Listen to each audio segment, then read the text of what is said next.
शेतकरी हिताचा ध्यास घेऊन आपली Sukhayu agro producer company limited यशस्वी वाटचाल करत आहे।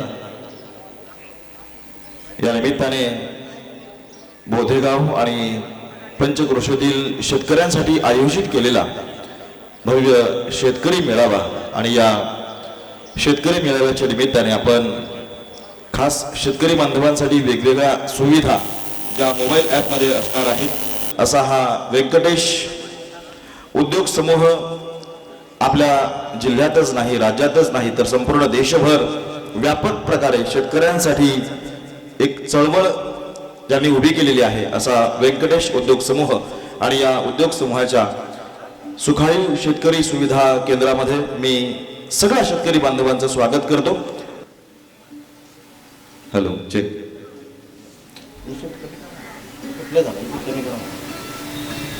जोरदार टाळ्या वाजवून या शेतकरी मेळाव्याचं आपण उद्घाटन संपन्न करूयात।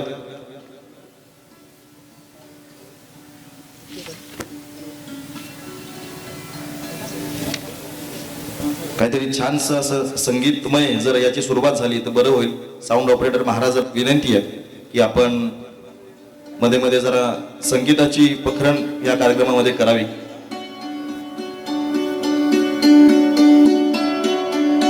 आणि शेतकरी हा आपला आत्मा आहे, हा आपला प्राण आहे आणि समोर उपस्थित असलेले आपण सर्व शेतकरी आजच्या या भव्य शेतकरी मेळाव्याच्या उद्घाटन प्रसंगी व्यासपीठावर उपस्थित आजच्या कार्यक्रमाचे उद्घाटक ज्यांच्या शुभ हस्ते आजचा कार्यक्रम संपन्न होतोय असे हरिभक्तपरायण बाबागिरी महाराज आजच्या या कार्यक्रमाचे मुख्य आकर्षण आणि शेतकऱ्यांचे हिरोच म्हणता येईल अशा पद्धतीनं ज्यांनी अगदी अल्प कालावधीमध्ये संपूर्ण महाराष्ट्रामध्ये हवामानाचा अंदाजही अचूक येऊ शकतो आणि त्या माध्यमातून शेतकरी हवामानावर आधारित शेती कशा पद्धतीने करू शकतो अशा पद्धतीने संपूर्ण महाराष्ट्राला मार्गदर्शन करणारे पंजाबराव डग सर। त्यानंतर या शेतकरी मेळाव्या प्रसंगी सर्व शेतकऱ्यांना एक शास्त्रीय शेती, माती परीक्षण, पाणी परीक्षण इत्यादी विविध विषयाच्या माध्यमातून मार्गदर्शन करण्यासाठी उपस्थित असलेले वरिष्ठ शास्त्रज्ञ कौशिक सर, त्यांचे संपूर्ण सहकारी, व्यासपीठावर उपस्थित सर्वच मान्यवर, बापू, रामनाथ दादा, रामजी अंधारे व सर्वच डॉक्टर घनवट, नितीन भाऊ, सर्वच मान्यवर व आजच्या कार्यक्रमासाठी खास ज्यांच्यासाठी हा कार्यक्रम आयोजित केलेला आहे असे सर्व या बोधेगाव आणि पंचक्रोशीतून उपस्थित असलेले सर्व शेतकरी बांधव, सर्वप्रथम मी आपल्या सर्वांचं आजच्या या कार्यक्रमासाठी मनापासून स्वागत करतो। शेतकरी सुखी झाला तर देश सुखी होऊ शकतो हा विचार सोबत ठेवून व्यंकटेश ग्रुपची सुरुवात झाली आणि या ग्रुपच्या माध्यमातून शेतकऱ्यांना विविध सेवा सुविधा प्रदान करण्यासाठी बँकिंगच्या माध्यमातून जवळपास 10 वर्षापूर्वी हा प्रवास चालू झाला।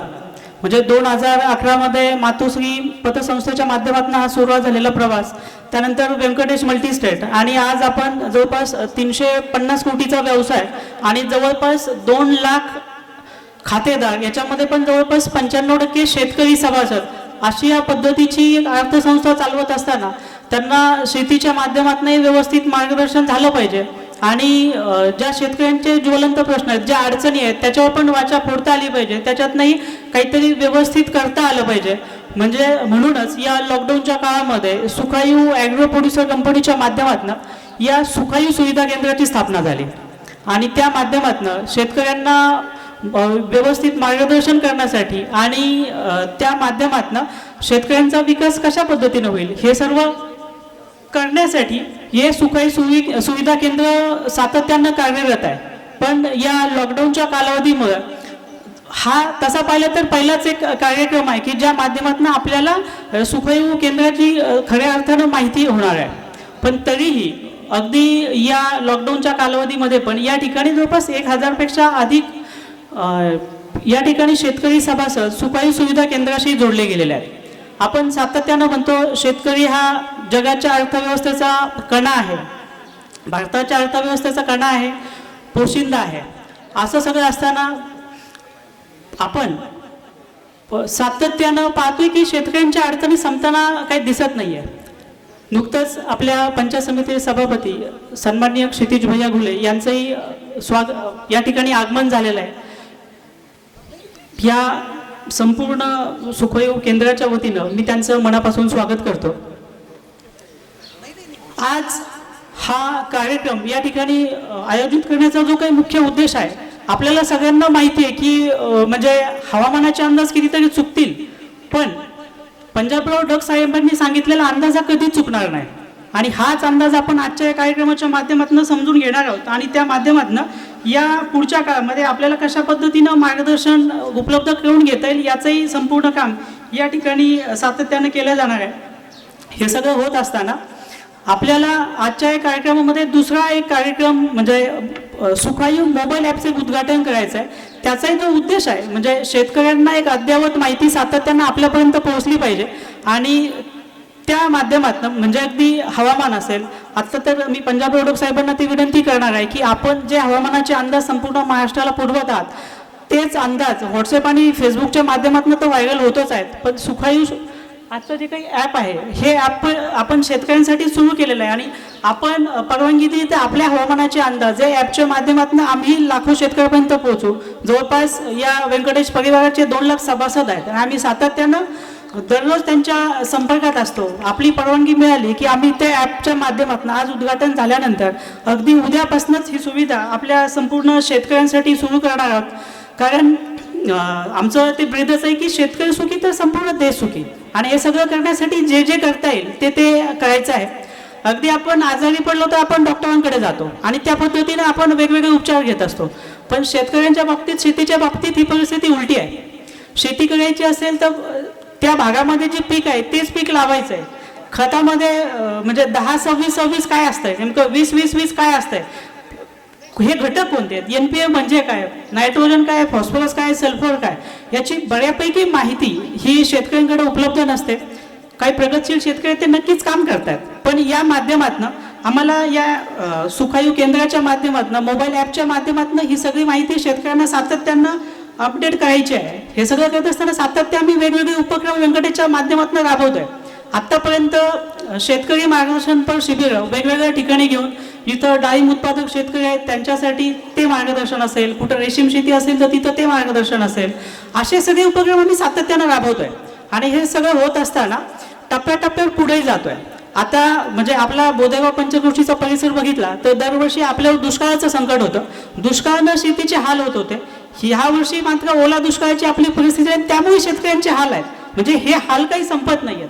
आणि त्यामुळे नेमकं काय केलं पाहिजे, हा जो म्हणजे शेतीचा एकदम चक्रव्यूहासारखा खेळ आहे की काही केलं तर शेतकरी अडचणीच आहे. याच्या माध्यमातून बाहेर पडण्यासाठी शाश्वत शेती कशी केली पाहिजे, काय केली पाहिजे, त्याच्यासाठी वेगवेगळे उपक्रम आम्ही राबवायचा प्रयत्न करत असतो.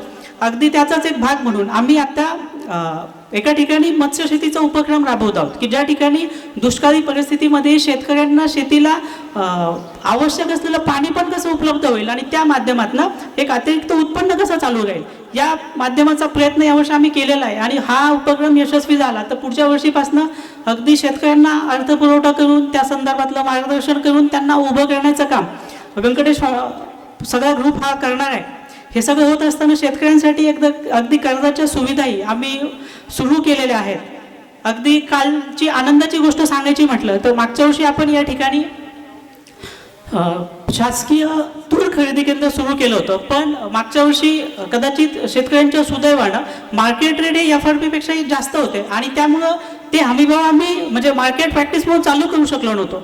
पण यावर्षीचा अगदी कालचाच आदेश शासनानं काढलेला आहे, नाफेडचं सेंटर आपल्याला मिळालेलं आहे आणि या माध्यमातून आपल्याला ही खरेदी या पुढच्या काळामध्ये करणार आहे. अगदी आजपासून त्याची नोंदणी सुरू होणार आहे. म्हणजे मला वाटतं हा सगळा दुग्ध सगळा योग आहे.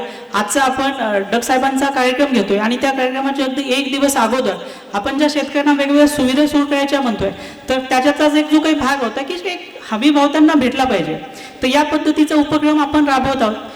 हे सगळं करत असताना या ठिकाणी मला दुसरी एक विनंती करायची आहे की आपण शेती करत असताना पारंपरिक शेतीकडनं थोडंसं आधुनिक शेतीकडे जायचं आहे आपण प्रयत्न केला पाहिजे. शेतीपूरक उपक्रम राबवून त्या माध्यमातून अतिरिक्त उत्पन्नाचे सोर्स कसे सुरू करता येईल यासाठी आपण प्रयत्न केला पाहिजे.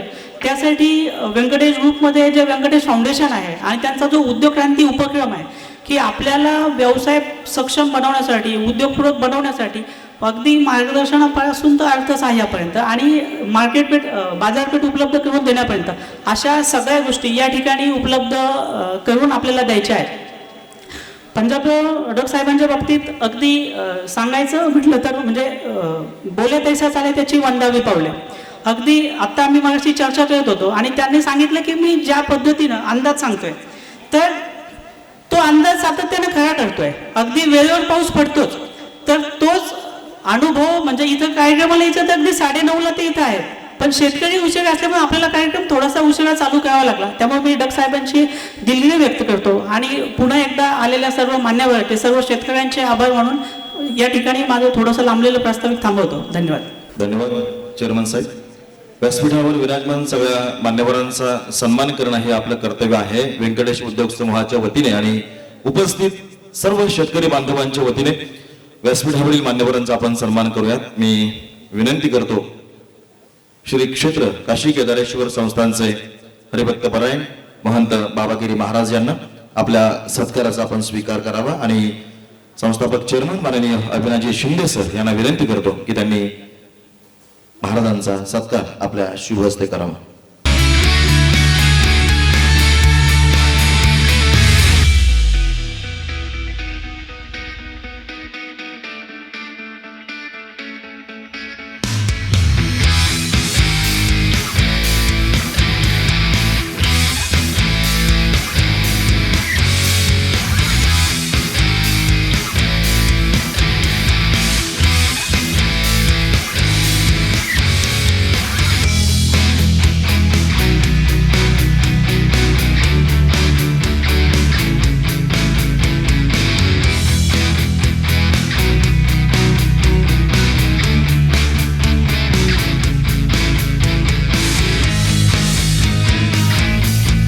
सुखायू शेतकरी सुविधा केंद्राच्या या कार्यक्रमाच्या निमित्ताने व्यंकटेश उद्योग समूहाच्या वतीने आपण खरं तर सगळेच सत्काराच्या पात्रतेचे आहात, पण वेळेच्या अभावी आपण सगळ्याचा नामोल्लेख, सगळ्यांचा सत्कार करू शकत नाही. आपण सगळे मोठ्या मनाचे आहात, आम्हाला सगळ्यांना आपण माफ कराल. शब्दसुमनाने मी आपलं सगळ्यांचं स्वागत करतो आणि पंजाबराव डग सरांची थोडक्यात ओळख मी आपल्याला करून देतो. सर, कालच मला वाटतं व्हॉट्सअपवरती तुमची पोस्ट इतकी व्हायरल झाली की शेतकऱ्यांनी कापूस आणि सोयाबीन कधी काढला पाहिजे या संदर्भात मार्गदर्शन करणारी पोस्ट सरांची कालच व्हायरल झाली. आणि असं म्हटलं जातं की विनोदाने असं काही पोस्ट असतात की पंजाबराव डग सर आणि पावसाचं काय वेगळंच नातं आहे. आपण म्हणतो लहानपणी कविता म्हणायचो, ए रे रे पावसा तुला देतो, पैसा देत नाहीत ना तुम्ही. अजून एक पोस्ट आहे, पावसाची शक्यता दिल्यावर ढग मागे फिरू लागले, हवामान खात्यापेक्षा मात्र डख खरे ठरू लागले.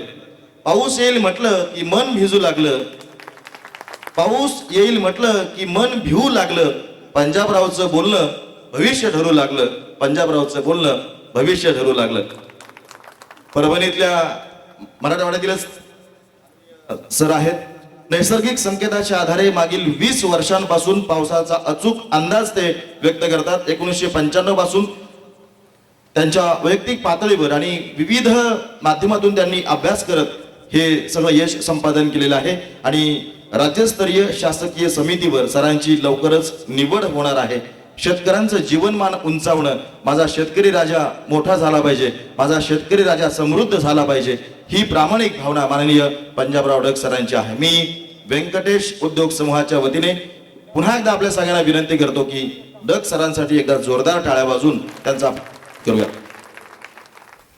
यानंतर मी माती परीक्षण या संदर्भात आपलं मनोगत व्यक्त करण्याचा माननीय श्याम सुंदरजी कौशिक सर माती परीक्षणावर आपल्या समोर थोडक्यात मार्गदर्शन करतील. सम्माननीय शेतकरी बंधुओं, आज के इस कार्यक्रम में जो कि नाम से ही स्पष्ट है, सुखायो यानी सुख का एहसास हमें हो रहा है, होना चाहिए. इस भव्य शेतकरी मेळावा में आप सभी यहाँ पर पधारे, तहे दिल से वेंकटेश उद्योग समूह की तरफ से, कृषि विज्ञान केंद्र की तरफ से मैं आप सभी का हार्दिक वंदन, अभिनंदन और स्वागत करता हूं। इस कार्यक्रम में उपस्थित इस क्षेत्र के भावी नेतृत्व डॉक्टर क्षितिज भैया जी घुले, सभापति शेवगांव पंचायत, सम्माननीय जिनके आगे बहुत सारी पीएचडी डिग्रियां लगी रहती है, बड़ी बड़ी डॉक्टर्स डिग्रियां लगी रहती है, उनको पीछे छोड़ते हुए इस कार्यक्रम में परभनी से पधारे पंजाब राव ढक जी, जोरदार तालियां कर दीजिए उनके लिए। इस मंच पर उपस्थित सम्माननीय प्रभाकर जी मुंडे जी, मार्केट कमेटी के अध्यक्ष, इस ग्राम पंचायत के सम्माननीय सरपंच महोदय, हमारे आदर्श श्रीमान मोहन राव जी बापू, और इस कार्यक्रम का जिन्होंने ये सुंदर सा आयोजन किया है ऐसे श्री अविनाश जी सिंधे जी, जो मुझे दायित्व दिया गया है उसके लिए बहुत सूक्ष्म में, क्योंकि आज हवामान की बात चल रही है, हवामान के आधार पर खेती करनी चाहिए। इसके लिए सबसे पहली बात, क्योंकि अभी रबी का सीजन आ गया है, रबी की आप पेरनी करेंगे, उसके लिए हमें आवश्यक है कि जो भी हम खेती करने वाले हैं, यानी आप हरभरा की पेरनी करेंगे, ज्वार की पेरनी करेंगे या गेहूं की पेरनी करेंगे या और दूसरा कोई फल बाग लगाने की कोशिश करेंगे, उसके लिए आवश्यक रूप से आपको माटी परीक्षण और पानी परीक्षण, क्योंकि जितना माटी परीक्षण इंपॉर्टेंट है उतना ही पानी परीक्षण भी इंपॉर्टेंट है। माटी परीक्षण करने के लिए मैं सूक्ष्म में आपको बताना चाहता हूं कि आप क्या करते हैं कि कोई भी एक नमूना कहीं से भी उठा लेते हैं, वो तरीका गलत है। अगर आपका 1 एकड़ का खेत है तो उसमें से 4 या 5 जगह से आप नमूना लीजिए और वी के आकार का खड्डा खोदना है। वी के आकार का खड्डा खोदिए। ये निर्भर करता है कि आप फसल लगाने वाले यानी पीक लगाने वाले या फिर फलबाग लगाने वाले हैं। अगर फलबाग लगाना होता है तो 1 मीटर तक की गहराई का गड्ढा हमें खोदना पड़ता है, क्योंकि उसकी जो जड़ है, जो मूल है, वो नीचे जाती है, इसलिए हमें 1 मीटर तक की गहराई का गड्ढा खोदना पड़ता है। तो वी आकार का खड्डा खोदने के बाद आप उसमें से परत दर परत मिट्टी निकालिए, उसका ढेर बनाइए, और ये प्रक्रिया तब तक करते रहना है कि उसको 4 भागों में बांटिए। ये प्रक्रिया तब तक करते रहना है जब तक कि आपका वो भाग आधा किलो रह जाए। आधा किलो मिट्टी के साथ आपके यहाँ पे जो भी, जैसे आपके यहाँ पे कृषि विज्ञान केंद्र दहेगांव पास में है, तो वहां पे या फिर आपको जहां भी लगता है कि आपके निकट है, वहां पे आप अपना नमूना लेकर भिजवा सकते हैं। यहां बताने का तात्पर्य यह है, क्योंकि आज थोड़ा सा ध्यान से सुनिएगा, आज जो पोषक तत्व बोलते हैं, जो अन्नद्रव्य बोलते हैं, हम अन्नद्रव्य पहले 16 हुआ करते थे, लेकिन 16 के साथ साथ अभी अन्नद्रव्य बढ़ गए। 16 की अगर हम बात करते हैं तो उसमें कुछ अन्नद्रव्य ऐसे होते हैं जो हमें वातावरण से मिल जाते हैं, जिसको हम कार्बन, हाइड्रोजन, ऑक्सीजन बोलते हैं, CHO बोलते हैं। दूसरी जो कैटेगरी होती है वो मुख्य पोषक तत्वों की होती है, जिसमें कि नत्र, स्फुर और पालास आते हैं। तीसरी जो कैटेगरी होती है वो गौड़ पोषक तत्व की होती है, जिसमें कि कैल्शियम, मैग्नीशियम और सल्फर आते हैं। और चौथी जो कैटेगरी है वो आपकी सूक्ष्म अन्नद्रव्य की है, जिसमें कि zinc, manganese, iron, copper, boron, molybdenum और क्लोरीन, ऐसे 7 पोषक तत्व आते हैं। तो ये सभी, क्योंकि एक कहावत है हिंदी में, जहां काम आवे सुई कहा करे तलवार। जो मैंने सूक्ष्म अन्नद्रव्य कहा, सूक्ष्म क्वांटिटी में लगते हैं, उनको हम पार्ट पर मिलियन में बोलते हैं, 1 लाखवां भाग में बोलते हैं। लेकिन अगर वो पार्ट पर मिलियन में नहीं डाला तो निश्चित रूप से आपकी फसल में नुकसान होने वाला है। उदाहरण के तौर पे कांदा करते हैं सभी, कांदा करताय का? हात वर करा। कांद्यामध्ये तुम्ही कधी सिलिकॉन टाकताय का? हात वर करा. किती शेतकरी आतापर्यंत सिलिकॉन टाकलेले आहे? हात वर करा. एक पण दिसत नाही. इस कार्यक्रम का आप यही सफल उद्देश्य मान लीजिए की ज्या ज्या शेतकरीला कांद्याची शेती करायची, म्हणजे 3 वेळेवर 3 वेळेवर कृषी सेवा केंद्र आहे तुमच्या जवळ, तुम्हाला ते भेटू शकतो. 3 वेळेवर तुम्ही सिलिकॉनचा वापर करा. कधी कधी ज्यावेळी तुमची नर्सरी आहे, नर्सरी तुमची 20 दिवसाची झाली, 2 ग्राम सिलिकॉन तुम्ही कृषी सेवा केंद्राकडून घ्या. 2 ग्राम प्रति लिटरच्या प्रमाणे त्यामध्ये फवारणी करा. दुसरा, ज्यावेळी तुम्ही लागवड करताय त्याच्या आत एक गोष्टी सांगू इच्छितो. ज्यावेळी तुम्ही कांद्याची लागवड करताय तर लक्ष द्या, 45 ते 50 दिवसाची पेक्षा तुम्ही जे नर्सरी लागवड करताय त्याला जास्त वाढू देऊ नये. म्हणजे काही वेळी काय करताय शेतकरी की 2 महिन्याच्या झाली, 2 महिन्याच्या पुढे तुमची नर्सरी झाली म्हणजे नक्कीच तुम्हाला नुकसान होणार आहे. 45 ते 50 दिवस एकदम योग्य वेळ आहे, त्यावेळी तुम्ही नर्सरीची लागवड शेतामध्ये केले नक्कीच तुम्हाला फायदा होणार आहे. दुसरी फवारणी, ज्यावेळी तुमची लागवड झाली त्याचे 20 दिवस नंतर, लागवड केले त्याचे 20 दिवस नंतर तुम्ही परत दुसरी फवारणी सिलिकॉनची घ्या आणि तिसरी फवारणी 30 दिवस नंतर त्याचप्रमाणे तुम्ही फवारणी केले. तुम्ही काम फक्त एकच केलेले असेल. कोणता?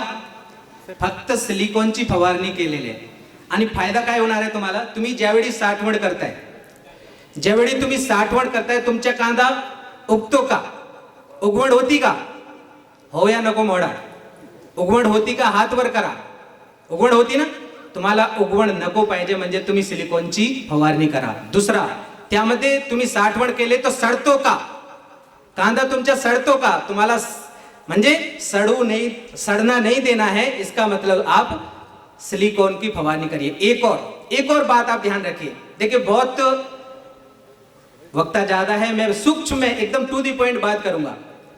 तुमचे ते कांदा उगवण आणि सडना अगर रोकना है, एक गोष्टी लक्ष द्या तुम्ही.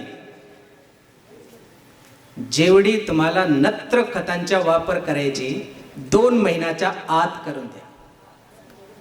आला का तुमच्या लक्षात? म्हणजे 2 महिन्यानंतर तुम्ही कुठली युरियाचा वापर करू नये.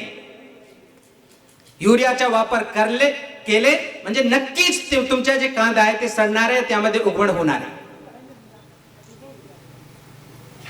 अगर आप इस तरह से, क्योंकि समय कम है, जो मुख्य बात है कांदा में वो सिलिकॉन के बारे में है कि अगर आपने, क्योंकि जो विषय भी दिया गया है वो भी अन्न द्रव्य और पानी व्यवस्थापन से संबंधित दिया गया है, तो इसलिए अगर आप इस कार्यक्रम के माध्यम से कांदा में सिर्फ और सिर्फ जो मैंने बताया 1 2 3 बदलाव अगर करते हैं तो निश्चित रूप से आपका कांदा का उत्पन्न बढ़ेगा और उसमें जो सड़ने की प्रक्रिया है, उसमें जो उगवण होने की प्रक्रिया है, उसमें निश्चित रूप से कमी आएगी. हरभरा करते क्या? थोडासा थोडक्यात हरभरा सांगतो. हरभरा करते का? हात वर करा. तुम्ही करते तरी सांगणार आहे, नाही तो नाही सांगणार. हरभराची माहिती. हरभरा आम्ही जिथं ढेकले आहे, जमिनीची निवड कुठे करायची? तुम्ही जिथं सेंड आहे, बाडू आहे, बाडूच्या शेतामध्ये कधी हरभराची पेरणी करू नये. जिथं ढेकले आहे, जास्त ढेकले म्हणजे जास्त हरभराचा उत्पन्न. क्यों? क्योंकि सायन्स आहे, आम्ही शास्त्रज्ञ. माहिती आहे ना तुम्हाला, ज्यावेळी तुम्ही हरभरा उपटून ठेवताय त्यामध्ये काय असतील? गाठी असतील का? ते गाठीमध्ये काय रायझोबियम बॅक्टेरिया आहे आणि ते ऑक्सिजन घेत आहे. आणि ऑक्सिजन पाहिजे म्हणजे ढेकले पाहिजे. आणि ढेकले नसल्याशिवाय त्यांना ऑक्सिजन भेटणार नाही. आणि ऑक्सिजन भेटल्याशिवाय त्यामध्ये गाठी येणार नाही. आणि गाठी आल्याशिवाय ते तुमच्या झाड मोठं होणार नाही. आणि झाड मोठं नाही झाला म्हणजे तुम्हाला उत्पन्न भेटणार नाही. दुसरी गोष्टी, ज्याप्रमाणे मी कांद्यामध्ये सांगितलं तुम्हाला, त्याचप्रमाणे तुम्ही सांगा हरभरामध्ये कोणी शेतकरी गंधक आणि मॉलिब्डेनमचा वापर करताय का? करून घ्या. गंधक आणि मॉलिब्डेनम हे 2 गोष्टी कसं वापर करायची ऐकून घ्या. ज्यावेळी तुम्ही पेरणी करणार आहे त्यामध्ये तुम्हाला मॉलिब्डेनम साठी बी प्रक्रिया करायची. अमोनियम मॉलिब्डेट म्हणून ते बाजारातला उपलब्ध आहे. त्याची तुम्ही 2 ते 3 ग्राम, ज्याचप्रमाणे तुम्ही कार्बेंडाजिम किंवा रायझोबियम किंवा पीएसबी त्याच त्याचप्रमाणे तुम्हाला मॉलिब्डेनम घ्यायची आणि 2 ते 3 ग्राम प्रति किलोग्राम बी ची दराने तुम्हाला बी प्रक्रिया केली म्हणजे नक्कीच तुमचे हरभरामध्ये गांठ्या वाढणार आहे आणि तुमच्या उत्पन्न वाढणार. त्याचप्रमाणे सल्फरचा तुम्ही वापर केले 8 किलो एकरी. 8 किलो एकरच्या प्रमाणे ज्यावेळी तुम्ही पेरणी करताय त्यावेळी तुम्ही सल्फरचा पण वापर करा. तुम्ही हरभऱ्याची कोणती वाण वापरताय? आकाश, विजय, मॅक्सिमम आहे तो दिग्विजय. त्याच्या पुढे वापरताय का? थोडं शास्त्रज्ञ पुढे गेले साहेब. तर कृषी विज्ञान केंद्राला भेट द्या, फोन करा, जसं तुम्हाला संपर्क साधायचं तसं करा, नोट करून घ्या. सध्या काय तर नवीन वाण आलेले आणि नवीन वाण कशामुळे? क्योंकि हरभरामध्ये मर रोग येतो का? येतो का?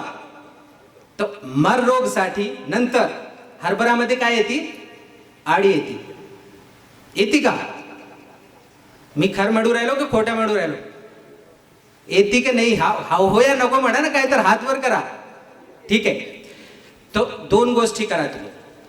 एक तो मररोग साठी तुम्ही काय करता? ज्यावेळी तुमच्या हरभराचे झाड सुकते त्यावेळी तुम्ही आम्हाला फोन करतो.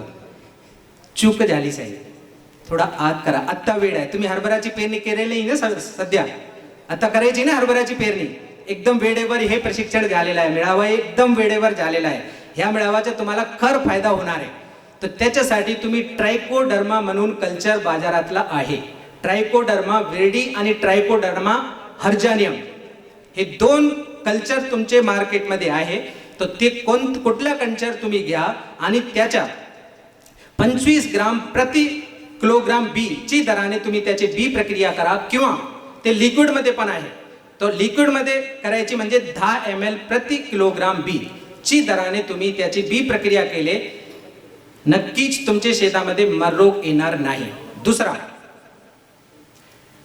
तुम्ही मररोग साठी शेणखत वापरताय ना, शेणखत घ्या 1 क्विंटल, त्यामध्ये 2 किलो ट्राइकोडर्मा कल्चर घ्या, ते मिसळून द्या आणि एकरी मध्ये जो मिक्सचर किया हुआ खत है वो आप एकड़ में डाल दीजिए. कभी भी आपके खेत में मर रोग नहीं आएगा. तो अभी आपको इंतजाम करना है. दूसरा, आड़ी येती ना, आड़ी साठी शब्दों पे ध्यान दीजिएगा. आड़ी साठी हरभरामध्ये आड़ी साठी काय केलं पाहिजे? हरभरामध्ये आड़ी साठी तुम्ही ज्वार पेरणी करताय ना, ज्वार पेरणी करा, लेकिन सीड ड्रिल में नहीं करनी है. ये ध्यान रखना, क्योंकि हरभरा आम्ही सीड ड्रिलच्या माध्यमातून करताय ना. सीड ड्रिल मध्ये टाकले म्हणजे ते उगवण होणार नाही. हरभराच्या बी मोठ्या असतील आणि ज्वारीच्या बी लहान असतील. तर तुम्ही सीड ड्रिल मध्ये टाकले ते उगवण होणार नाही. काय करायची तुम्हाला? फक्त 100 ग्राम ज्वार एकरी मध्ये छिटून द्या. फक्त 100, जास्त नाही बोले सर म्हणले किलोभर टाकले म्हणजे काय होणार नाही. फक्त 100 ग्राम. कशासाठी? पक्षी थांबे. तुम्ही नंतर म्हणताय ना बोले त्यामध्ये बंबू लागवड करायची आहे. बंबूची काय गरज नाही साहेब, कुठे बंबू भेटणार आहे, कुठे लेबर भेटणार आहे. तर त्याच्यासाठी फक्त पक्षी थांबेसाठी तुम्ही 100 ग्राम ज्वार तिथं टाकून द्या. ते तुम्हाला पक्षी थांबेचं काम करणार आहे. आणि ज्यावेळी हरभरामध्ये फ्लोरा येणार आहे, फ्लोरा येणाऱ्याच्या आत तुम्ही त्यामध्ये मुरमुरा 2 किलो टाकून द्या. ते काय? पक्षी मुरमुरा खायला येते आणि त्याला आडी दिसली तर ते आडी खाणार आहे आणि नंतर मुरमुरा खाणार आहे. ॲपचा लोकार्पण आपण यानंतर करतोय. सुखायू शेती हे ॲप आपल्याला गुगल प्ले स्टोर वरती अवेलेबल आहे. यामध्ये आपल्यासाठी चालू घडामोडी, यशोगाथा, आधुनिक शेती तंत्रज्ञान, शेतीपूरक व्यवसाय, बाजारभाव, उपयुक्त लेख, उपयुक्त व्हिडिओ, त्याचबरोबर आमच्याबद्दल म्हणजे आपल्या संस्थेची माहिती देणाऱ्या काही गोष्टी आपल्याला इथं वाचायला मिळतील. घडामोडी सध्या काय घडतात, संचालक मंडळ, कर्मचारी आणि फोटो गॅलरी असे यात सेक्शन आहेत. एका याच्यामध्ये आपल्याला आपल्या पिकाची जाहिरात करता येणार आहे. ही जाहिरात करण्यासाठी आपल्याला खर्च नाही आहे ना, काही मोफत ही आपल्याला जाहिरात करता येणार आहे. त्यामुळं हे ॲप आपल्यासाठी अत्यंत महत्त्वाचं आहे. उर्वरित माहिती आपल्याला ॲप डाउनलोड करून घ्या. त्यामध्ये आपल्याला दिसेल सुखायू शेती नावाचा ॲप आहे. मी व्यासपीठावर विराजमान सगळ्या मान्यवरांना विनंती करतो की आपण या ॲपचा लोकार्पण आपल्या शुभ हस्ते करावं. माननीय पंजाबरावजी डग सर, श्यामसुंदरजी कौशिक, सभापती माननीय डॉक्टर क्षितिजी घोले साहेब. हां, स्क्रीनवरती हॅलो, स्क्रीनवरती आपल्याला हे ॲप बद्दल माहिती आणि ॲप पाहायला मिळतंय. ॲपचं लोकार्पण होतंय. जोरदार टाळ्या वाजून आपण या शेतकरी मेळाव्याच्या निमित्ताने सुखायू मोबाईल ॲपच्या लोकार्पण समारंभाचं अभिनंदन करूयात. सगळ्या व्यंकटेश उद्योग समूहाचे आभार मानले पाहिजेत खरं तर या उद्योगासाठी.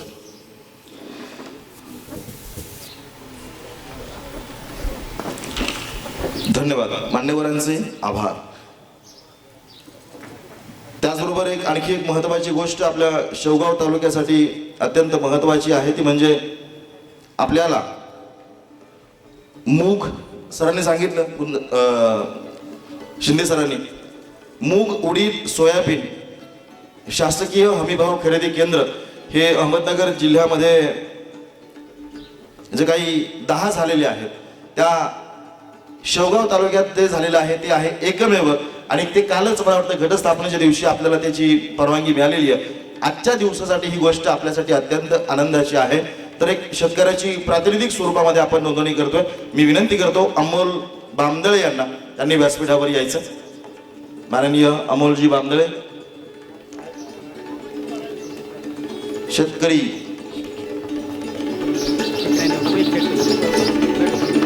त्यांची नोंदणी आज आपण करणार आहोत. मूग, उडीद, सोयाबीन शासकीय हमीभाव खरेदी केंद्र. सगळ्या मान्यवरांना विनंती करतो की आपण त्यांचा हा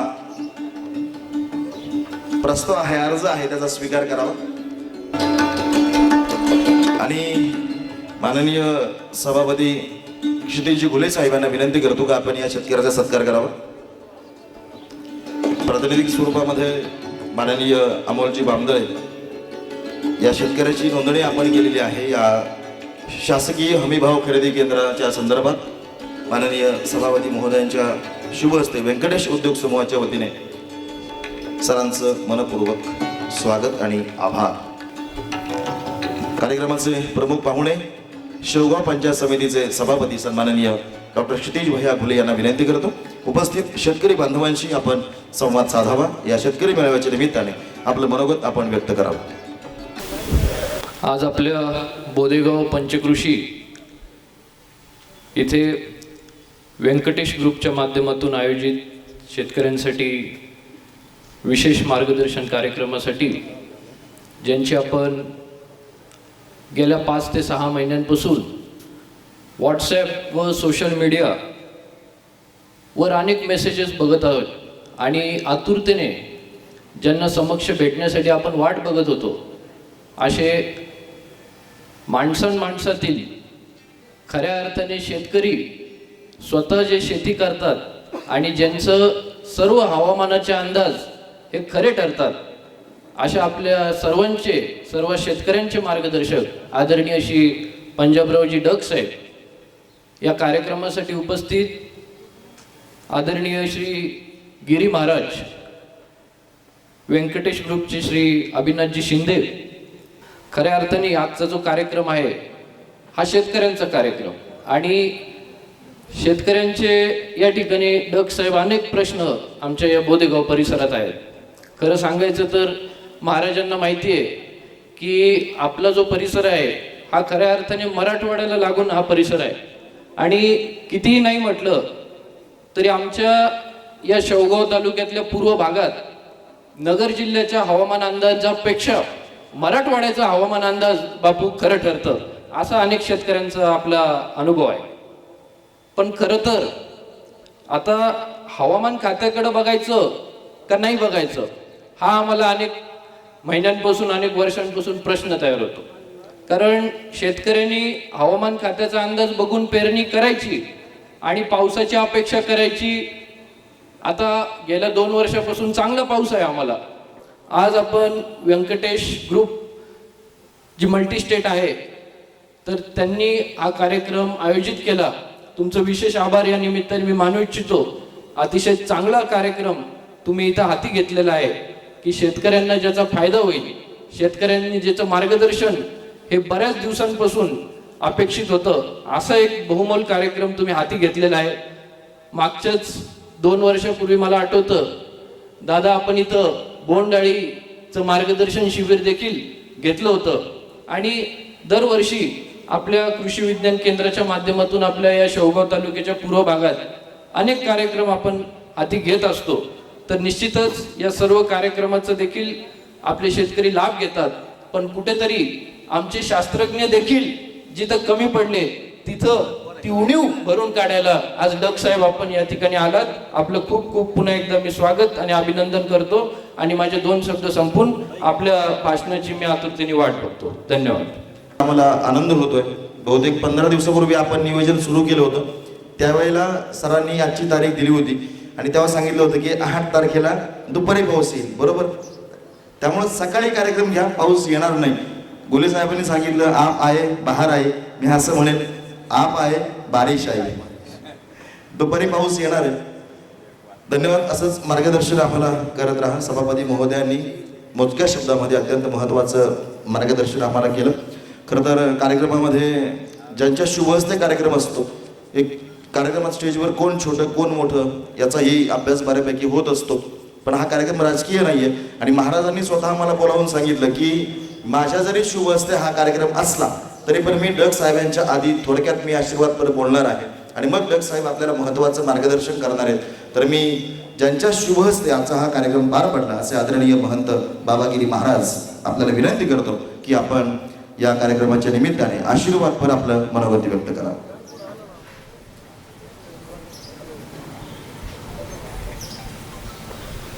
एक ऐका साह्य करू अवघे धरू सुपंथ.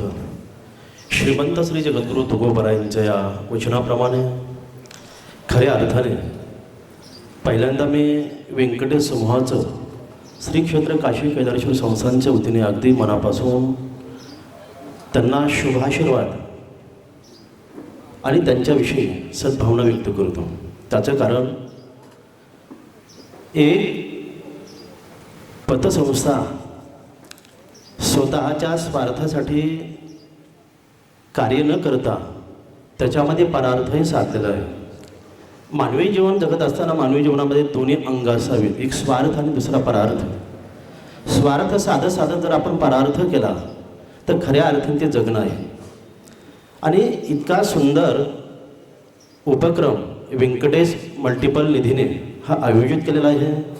त्यासाठी उपस्थित व्यासपीठावरती सर्वच सृजनशील मान्यवर आणि ज्यांच्या कार्यक्रमाचे आपण अगदी आतुरतेने सर्वांगाचे कान करून त्यांचे वचन आपण श्रवण करण्यासाठी आतुरतेने वाट पाहत आहोत, ते खऱ्या अर्थाने आदरणीय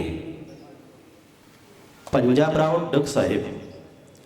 मी जेव्हा केव्हा मोबाईलवरती पंजाब डग एवढा शब्द ऐकायचो, मला असं वाटायचं असं एखादं वर्तमानपत्र. कारण तुम्ही आजही उत्तर भारतामध्ये एक अमर उजाला नावाचं वर्तमानपत्र आहे. तसं म्हणलं असेल पंजाब डग, त्याला राव शब्द नव्हता आणि ते आडनाव तर आपल्याकडे अनाभिज्ञ डग असं वाटायचं कधी कधी ते वर्तमानपत्र असेल. पण नंतर कळलं की चालतं बोलतं वर्तमानपत्र आहे. आणि एक खऱ्या अर्थाने बोलता बोलता मी बोलून गेलो. आज इथे खूप मोठमोठे दिग्गज मान्यवर आहेत. अशा माणसाचे खऱ्या अर्थाने समाजाला तर नितांत गरज आहेच, पण या लोकांना कुठेतरी राजाश्रय असणं नितांत गरजेचं असतो.